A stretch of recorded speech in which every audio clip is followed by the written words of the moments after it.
like I had never been in a kitchen before. You are supposed to let the caramel cool in the pie crust overnight, then top it with Cool Whip. I forgot to wait, so the heat from the caramel melted the Cool Whip all over the place. I also ended up splattering caramel on my ceiling, though I'm not quite sure how.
My grandparents and their friends would sit around the kitchen table for hours, playing cards, drinking whiskey and 7-Up, and smoking endless cigarettes.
I learned a lot of life lessons at a young age.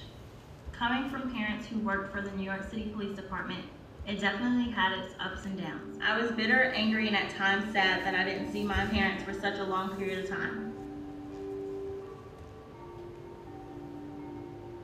Then I thought to myself, who was I to be bitter when there are kids that won't even have the luxury of seeing their parents ever again? I thought to myself, how dare you be so fortunate to have two parents that can come home to you once this rough patch is over. Then I realized, how dare you be so blessed to be one of the lucky ones. As a child, I always dreamed of being a painter. I loved the ability to take a completely blank and lifeless canvas and bring a subjectively vivid portrayal of emotion felt at that moment to an onlooker's attention. My inspiration was Sanis Throssier. He took the most simple objects and made complexity out of them. The Free Expression Tunnel on the campus of North Carolina State University reminds me a lot of Throssier's work. The tunnel is a pathway lined with graffiti all around it. Every time I walk through this tunnel, I'm reminded of the lesson that Throssier's work taught me. Find the beauty, the art, in everything.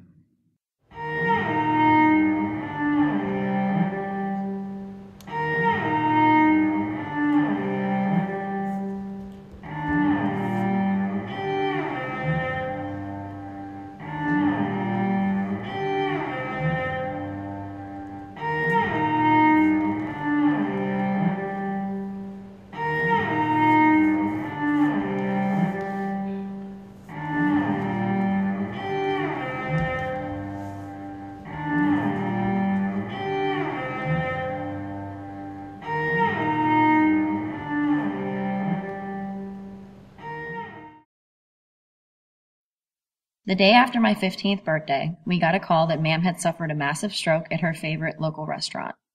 All I knew at the time was that I wouldn't see her that day to celebrate my birthday. When my mom returned home from the hospital, I remember her telling me about one test during which they showed her a teddy bear made of cardinal printed fabric that I had made for her in 7th grade home ec class. She had always loved cardinals. When they showed Ma'am the bear, her eyes lit up and she smiled. She couldn't tell them my name. She was trapped inside herself, a place she would stay for the next 10 months. The one request I asked upon Ma'am's passing was that the cardinal printed teddy bear I had made especially for her be placed in her casket when she was laid to rest. That bear belonged with her and nowhere else. It's amazing that to this day, almost every time I think of her, I'll see a cardinal outside my window. It's as if she knows and sends a messenger my way.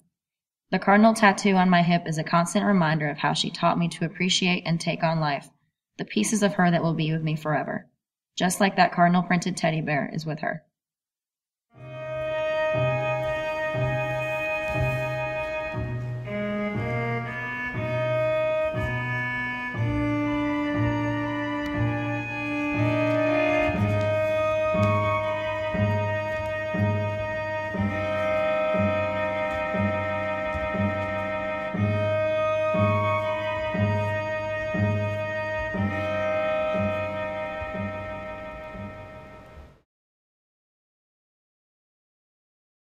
Aunt Judy loved clowns, and boy did she have a lot of them. There were pictures of clowns, porcelain figurines of clowns, lamps in which the base was in the shape of clowns. But that was not the worst part. The worst part was all the lifelike dolls that were also clowns spread throughout the house. No matter what room you were in, there were at least 100 pair of eyes watching your every move. There was no place to escape.